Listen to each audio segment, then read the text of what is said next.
మీ business ఏదైనా మీ ఊర్లో promotion చేయాలంటే అది సుమన్ టీవీతోనే సాధ్యం. ఇప్పుడే సంప్రదించండి. శ్రీరామాయ నమః, శ్రీమతే రామానుజాయ నమః. భద్రాచల క్షేత్రంలో శరన్నవరాత్రి మహోత్సవాలను పురస్కరించుకుని లక్ష్మీదాయారు అమ్మవారి యొక్క ప్రాంగణంలో ఈనాడు మనకి అమ్మవారు ఆదిలక్ష్మి స్వరూపంలో దర్శనాన్ని అనుగ్రహిస్తూ ఉన్నారు.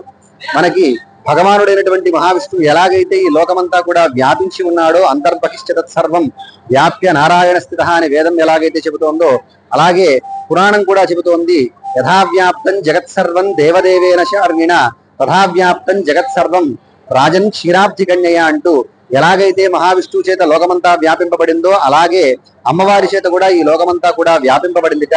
అటువంటి అమ్మవారు ఈనాడు మనకి ఆదిలక్ష్మి స్వరూపంలో దర్శనాన్ని కృపచేస్తూ ఉన్నారు.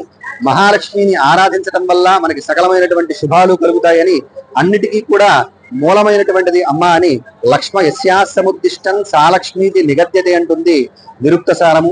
శుభకరమైనటువంటి వస్తువులన్నిటికీ గుర్తుగా ఎవరినైతే చెప్పారో ఆమె లక్ష్మీదేవిట.